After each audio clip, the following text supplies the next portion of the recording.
it's so impactful when your close friends that you trust also kind of give you that nudge in the right direction, because we listen to our friends a lot. Like we look for their advice sometimes.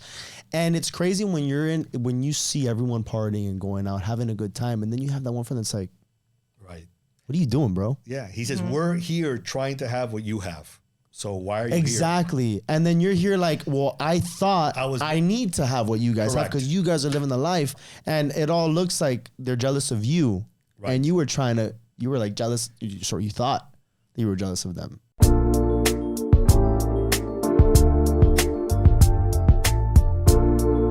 What's up, everybody? Welcome back to another episode of Coffee Breakup, starring Christian Vera and Marvin Schultz. That is us. Thank you so much, guys. Please, before we begin, like the video down below, subscribe to the YouTube channel, and ring that notification bell so you're up to date with all of our content. We got a lot of more content that's rolling out, so in order for you to be up to date, you got to be ringing that notification bell and subscribed. We're on Facebook, Spotify, iTunes. We have a website, coffeebreaker.com. Check us out. No time to watch us? Please listen to us on the go on Spotify and iTunes as well. Love that. That being said, we're going to start with another episode with our guests. We got Joseph and Odie. Is that correct? Odie. Joe and Odie. Parents to Gabby. Last name Buscemi? Yeah, you're terrible with names. I'm terrible. How do you pronounce that last name? I'm the same way. I'm off. I barely remember his name. It's Buscemi. Buscemi. I'll walk out of here. I'm like, who the hell are we doing? That sounds like me. So how are you guys? Thank you so much for coming on. Yeah. It's our pleasure. We appreciate you guys. You were highly recommended by your daughter.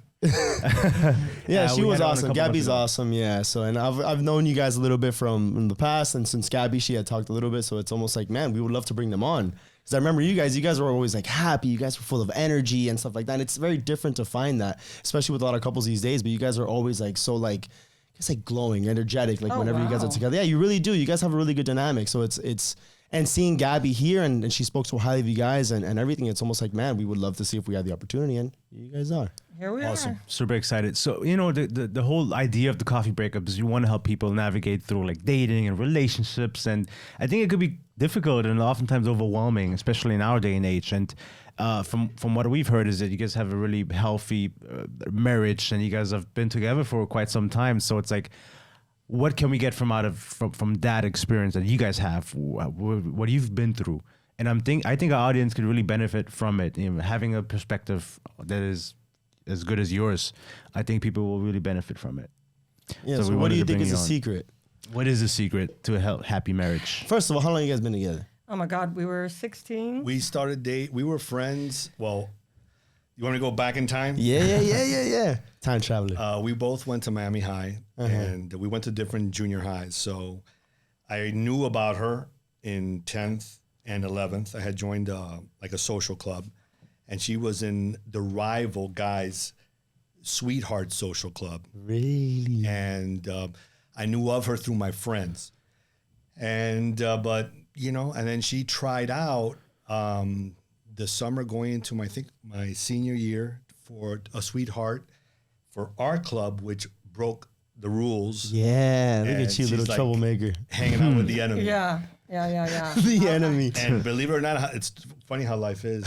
When she goes to pledge, when she goes to the house we were, it was like, you know, 100 of us guys. And there was like, 80 girls trying out for 6 positions. And she was the first one, and I was the one who opened the door. So that was kind of like weird. And then when it came to rushing her, I had this gorilla suit on, and she had to. That's what got me. I had a banana, and she had to blow the banana. Hey yo! It's a little crazy stuff, and so that's how we met. We became friends, and we had a couple classes together our senior year, and then that core of friendship is what, you know, sparked the beginning of it. And you can tell them how. Yeah, I think that, and it sounds simple, but I think that the friendship that we initially had before we were friends, before we were lovers. So that friendship has lasted throughout the years. I mean, he's my best friend. I'm his best friend. You know, for some people, maybe that doesn't work because we don't have any outside friends. It's just he and I. It's always been just he and I. Mm-hmm. And he's encompassed everything to me. So initially he was like my best friend. In fact, I was trying to help him. He liked this girl named Bebita. And yeah, so I was trying to help him out and all that, knowing like she was not for him. But we were very close, and we also have a sense of humor. Yeah. And I think that friendship, that deep friendship that we have, plus the sense of humor that we have, whether it's good times, bad times, sad times, we always say something to make each other laugh. And I think that that's helped.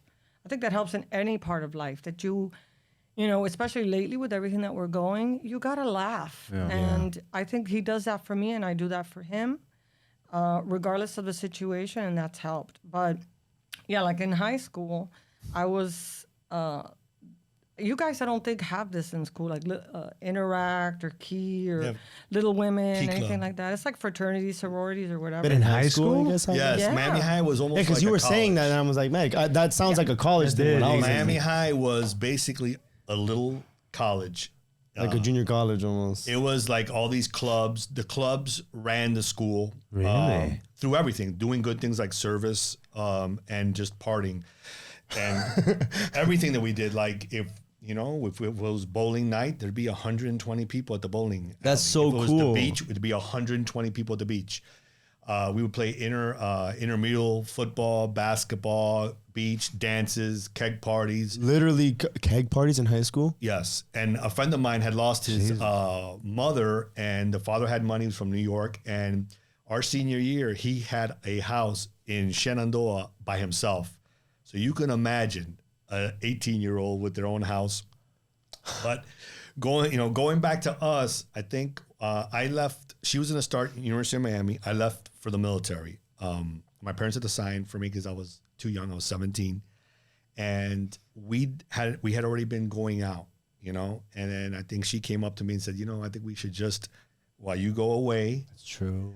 let's split up because you're going away. I'm starting college, and we agreed to that. And then midway through boot camp, I was already missing her. So we started to correspond. There was no cell phone back then. You had to write letters, especially I was in boot camp.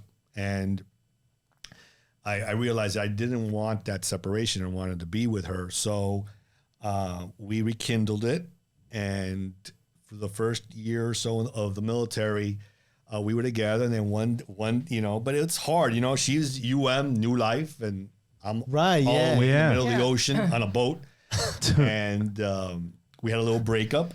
And then we got back together, and we really have been together ever since. I'm talking about like since 1984. We started dating in 82. 82. Yeah, 84. because I mean, remember, when he left, he was 17.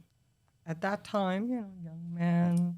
Yes. Yes. He wanted true. that hibbity dibbity. Yeah. And so I knew that like I wasn't ready for something like that. And he was going to go away. He was going to come across other people, other women, wherever he was. Right. I didn't want him to feel restricted. And I know that was going to be important. So I said, look, it's fine. You're going to go out there, do your thing. In fact, when he lost his virginity, is there something I could say or no? Yeah, go ahead. Hey guys, thank you so much for tuning in. Before we continue, we just want to say thank you for supporting us, and we hope you enjoyed the show so far. As you know, we're growing like crazy, so we want to give you guys more content, but we're very limited on what it is that we can put on social media, Instagram, TikTok, YouTube, Spotify, all that good stuff. We got to battle their algorithm. So we do want to move a lot of over our content to Patreon, where we have more control to really interact with you guys and give you guys what it is that you want. So moving forward, the audio full episodes will still be available on Spotify and iTunes, but we are going to be changing things up when it comes to the video to put it on Patreon. Now, stick around to the end of the episode where we'll talk a little bit more about Patreon. You can see what it is that we're doing, but we have full control to really interact with you guys and give you guys what it is that you want. So again, thank you guys so much for watching. That being said, Enjoy the show. peace. I lost it late. We spoke for hours on the phone, and I even kind of got emotional about it because it was his first time. We were talking about it, and I was so happy for him because he got that. I would not be able, had he stayed here, to give him that because I wasn't ready. I was of the mindset that hey, I got to be at least over 18 and everything like that. And he was ready for something like that. I wasn't. I was okay with that. I was okay with him living his life there for 4 years and doing what he had to do. And then I figured if after all that he comes back and he still wants to be with me and we're still together, then it is it. I knew already, I think maybe before he did, that he was the one. And it's funny because I know you had that show. I think you called it The Myth of the One. I didn't. Maybe. Yeah, You be putting some good titles on them these days. I don't know what's. yeah. Yeah, and I said, I want to really listen to that because I don't think really that it's a myth. I think that for some people, not everybody, but for a lot of us, I think you do know when you come across the person, that's the one. Do you know? But Yeah. do you know right off the bat? Does it take you a little bit, or like, is it just like a switch? When did you know? And what had happened? Was it the day that he opened the door and he was, or in the gorilla suit with the banana? You know was what? that the moment? That was the moment. Really? You think so? Yes. And when he put that banana in my mouth, and Hey, I'm like, show you naughty boy. I'm like, you know what? This is the one. But the guy she met initially, it was not the same guy that came back from the military. no, it wasn't. I was wild. I was a clown. I mean, the second time she ever saw me, I went on top of a teacher's desk and pulled my pants down because I was a pledge. And the guy said, "Pledge, go up to Miss McManus's desk." It was a college vocabulary class, and take down your pants. And I had red underwear, and that's the second time she saw me. Yeah. And that was really the one that put the stamp on. Like, okay, No way.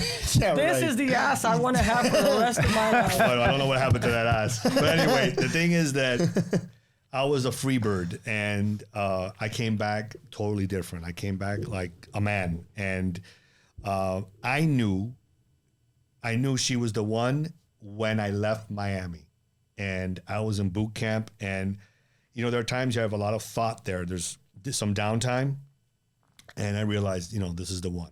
And but we're still babies. I was 20. Well, I was 17 in boot camp. Yeah.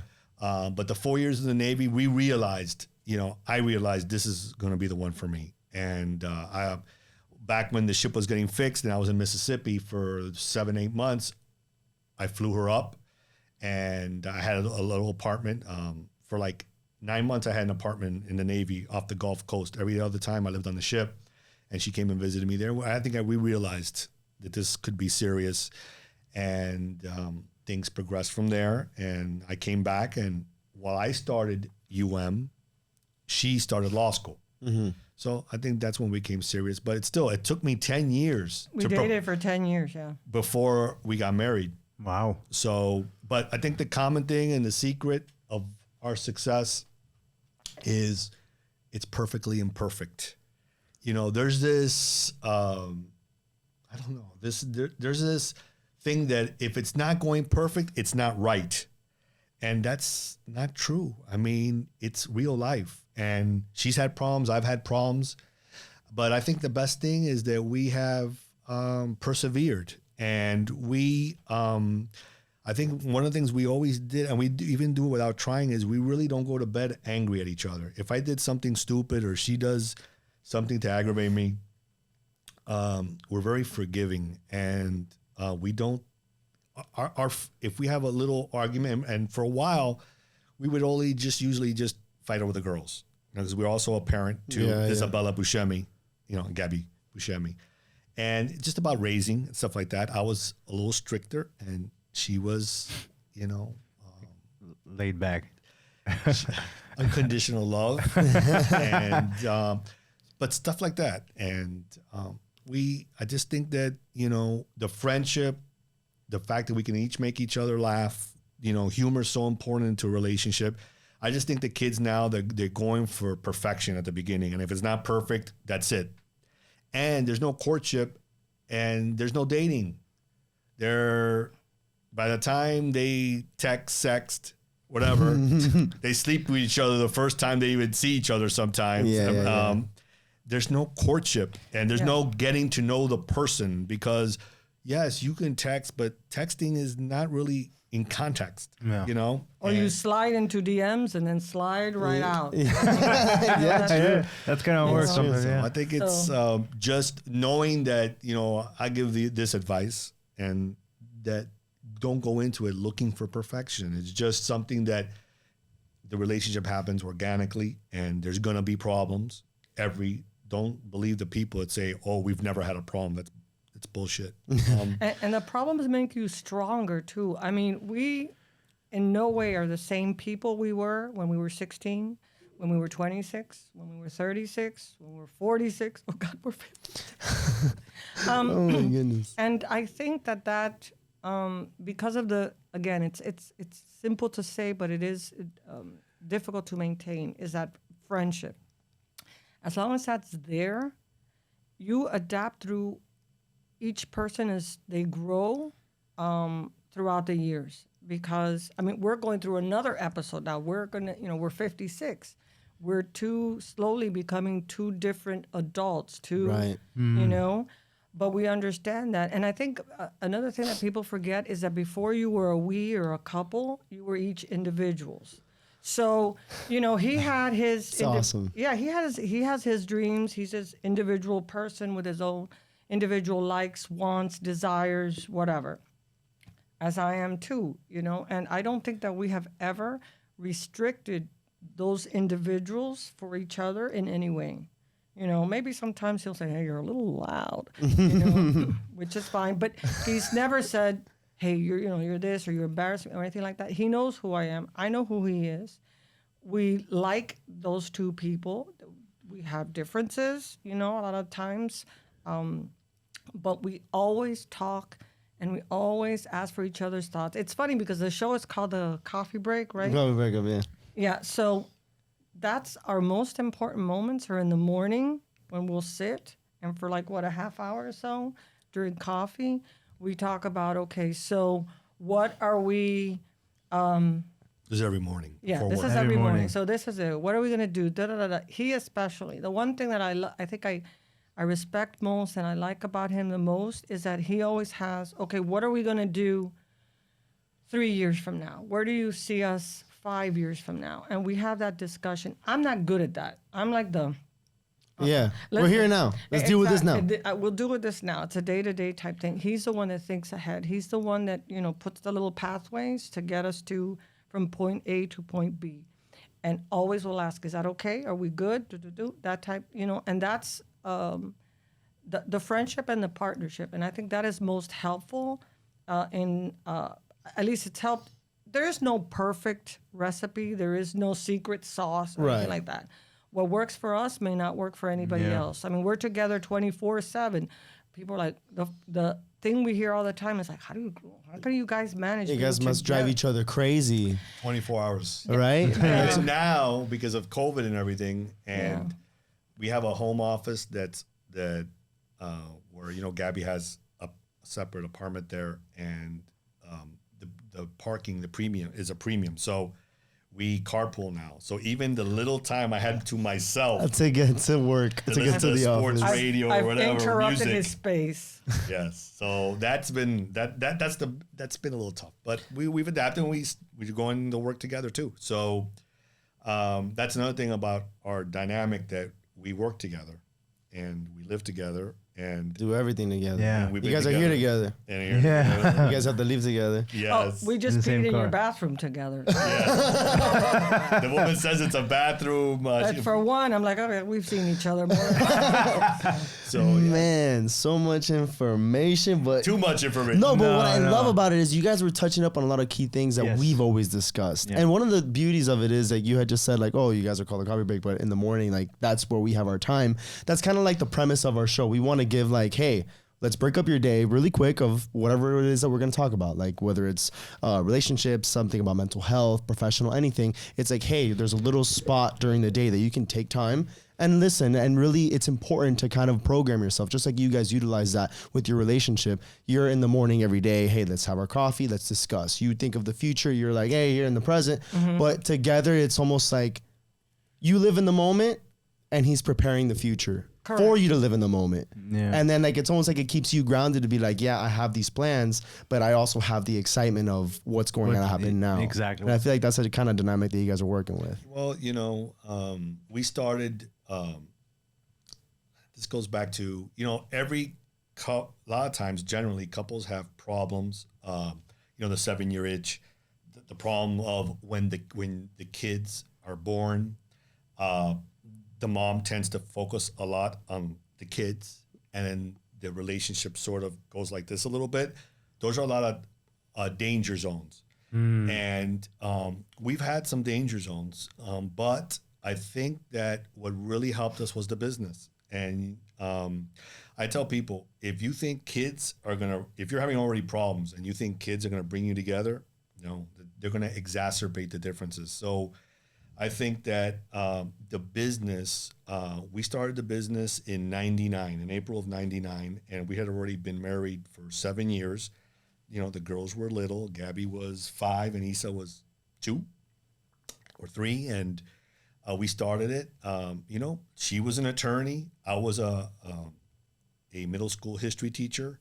And we had a nice little life, a nice little house in Kendall. You know, we weren't complaining.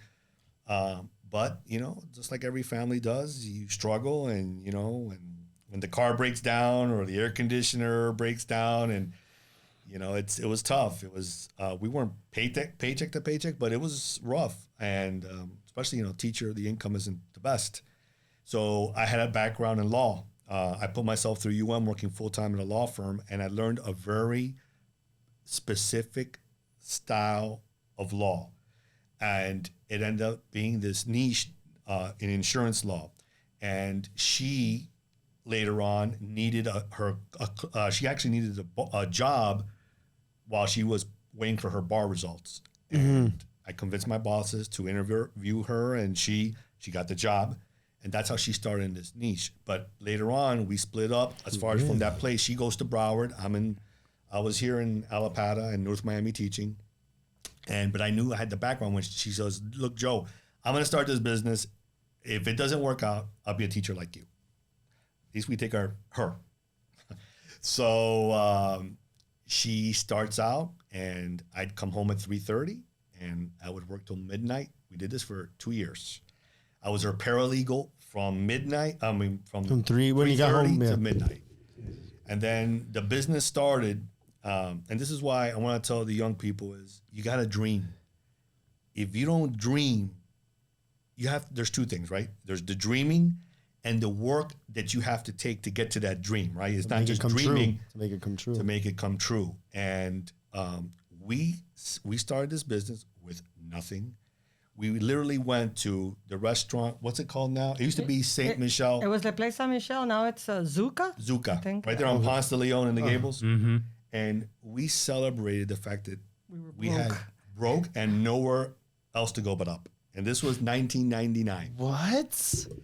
And 13,000 cases later and 11 employees at one time. And here we are. And it started from that dinner celebrating that we had nothing, but we were going to get to where we needed to go. That is amazing. And that's the thing that I think I was telling him earlier too, is that what everybody sees, whether it be through media or, you know, especially movies or shows or whatever, is that love story, you know. But that story is just a moment of like when they meet, when they fall in love, when they have sex, when they separate, and then they get back together again, and all is beautiful, and then all these little synopsis or snapshots or whatever the hell you guys call it, where, you know, that hand thing. Oh, yeah, okay, the travel. Hand, the travel. That's just that little moment where things are, but so what happens to that love story, that couple, that movie couple that steps out and they have to deal with the finances, the children, you know, just day-to-day living. And those things are outside factors that although the two individuals I'm in love with you or whatever, but how do you handle those things together? You know, it's a lot of pressure, especially, you know, finances, children. I mean, I think that the only thing that really maybe at one point we really had to be strong was the bringing up the girls, you know, because he had a different style than I did, but it was always something that we discussed. No matter what I do, I don't ask for his permission on anything, but I ask for his thoughts on everything, you know? Yeah. And that's what's important. And what you guys do, you know, that conversation that you have about everything. I love it because that's so important. Those conversations, like, you know, our 15, 20-minute conversation, they become essential because it is something that you have to say, you know, all these factors that are coming up, that are coming at you as a couple, as you guys as a partner, as a show, you have to have discussions. And at the end of it, you may differ, but you sort of kind of have to be on the same page and then make that, you know, confront whatever the issue is, whatever the person, whatever factor it is, together. You know, and I think that's what helps us a lot is that we're constantly having those conversations. Yeah, for what I like about what it is that we're doing is, and it's kind of to your point, you know how like the media or like movies, they kind of show what's beautiful, the fairy tale, the highlights. I feel like when you said that, I thought what we kind of talk about is the life behind social media. Right. What are the hardships? What is really happening? Like, let's bring that to light. So you have all these people that are following these social media profiles, and whether they have these massive followings. You good? Yeah, no, I'm listening. Oh, okay. These massive followings, and you think, wow, this is their life. Like, this is a highlight. Like, it must be amazing, but it's probably not always like that. Yeah. So what we try to do is let's identify the real life, and let's talk about that, because a lot of those who wish they can be these people traveling everywhere with the big whatever, fairy tale stuff, it looks so cool. So they now start feeling like, man, I'm nothing. Right. I'm not worth it. I can't make it. And it's like, listen, man, there's a lot more of us just like you. Don't feel that bad. We're all in the same boat and we're trying to get there. But those are the conversations that we need to have, because those are the important ones that we all feel, but then it's almost taboo to talk about because everyone's successful. And I don't know how, and I don't know how it got there. I'm not sure that, yes, it's all, listen, we all love, he loves, I love especially. I mean, you've seen my thing. We're all individuals. We all want to say, look at how wonderful I am or how wonderful my life is. And I have this 2-story, 4-bedroom, whatever house, or I live in this condo and look at my balcony. Yeah, we're so cute together. Oh my God, goals and all that. But, goals. Yes. Yeah. But there's these little things that, of course, everybody shows us they're perfect. Nobody goes behind and says, well, I have a real shitty day today. Or somebody cry, or really, saying what happens on a day-to-day. Life isn't perfect, and do we really want it to be? I mean, it's the hard stuff. It's the missteps. It's the mistakes that make us better people overall. And I think that's what we all hope to strive for, right? That from point A to point B, when we're 6 feet under, that before we got there, there was something about us that made us special, or maybe you just didn't want. Maybe you just want to be alone in your own little box. But if it's what you enjoy, and that's what I said, what you have out there, We Speak Human, is perfect because that's what we are, humans. You know what I mean? Well, absolutely. Totally. It shouldn't be that difficult. No, you know what I mean? It's like we're being humans together. We're speaking humans together, and that's what it's about. Yeah. And humans they make mistakes, they cry, they laugh. It's not that perfect thing, and I don't think we would want it to be. No, 100%. But I also, go ahead. No, nothing. I'm just, the stats are, and she let me know and reminded me. I thought it was actually worse, but, half of marriages fail. Yeah. And almost 2/3 of second marriages. Yeah. Because it's easier to just. And third time's even more. Yeah, it goes up. Yeah. So it's not easy. Alluding to the Instagram thing, there needs to be something, I don't know if this is corny, but there needs to be something called Realgram, where it just depicts your everyday life. Yeah. And what you see on there, you have to know. And the thing is, a lot of these kids, they don't know. And when I mean kids, I'm talking about 14, 13, 12. They see these things as these people being perfect, and they don't realize that's all filtered. Yeah. People don't go on there in their worst day, take a picture of themselves looking like shit. Or, I made a huge mistake at work today. Yeah. I was rude to my boyfriend today. I cheated on my wife today. All these things that are bad, that's not in there. It's just this fantasy world of the perfect restaurant, the perfect, trip to Capri, all this stuff, and it's not real. Yeah. It's glimpses of a real life, but it's not the entire life. And I think people with relationships now, they want, again, like I told you at the very beginning, they want that perfection early. Immediate. Yeah. It's immediate, satisfaction. Yeah, I think one comment that I had is it's unfortunate because you can honestly put whatever you want on social media. The problem is it's how it gets received. And when you have young 12, 13-year-olds that are seeing that, they're receiving that information like, wow, they're doing something that's working. And I'm not understanding the back end of that. But there's another side that I think that is what also makes us special. because we do put too much information out there. And sometimes it's what we keep to ourselves privately that makes us a little bit different. So for example, maybe I do want to put my highlight reel out there. Let's say, Marvin, you and I are together, and it's those details that only we share together that makes us special, that we handle, that we solve together, that we don't want other people's opinions, because we look for validation when we post, that we're in all this stuff. We get the comments. Either people are hating like, oh, daddy's money, or whatever else that they want to put on those comments. Just imagine if people were to be vulnerable. You're not always going to get the supportive, oh my God, thank you for sharing this. You're going to be like, toughen up, or, well, that's what you get because of whatever. And that's why it's so careful what you put out there, because we're so easily influenced by outside validation. We never find that security with ourselves. Something that you also said earlier is, before you two, it was you're one individual, right? And you're one individual. If you don't have yourself secure within yourself, and you don't have yourself secure within yourself, how can you bring that positivity together to understanding your flaws? Because then you're always going to be hiding what those flaws are within your relationship. But no, you're secure because you know who you are. And then together you build up. And that's what I tell my girls, or what I've always told them is, you have to love yourself first. And it goes for everybody. I think you have to love yourself first, be somewhat confident in yourself before you can share that self with someone else. Hey guys, thank you so much for watching this episode. If you enjoyed this content, please head over to Patreon, where you'll be able to watch the full episode, get exclusive content, and watch all of our episodes at an earlier time.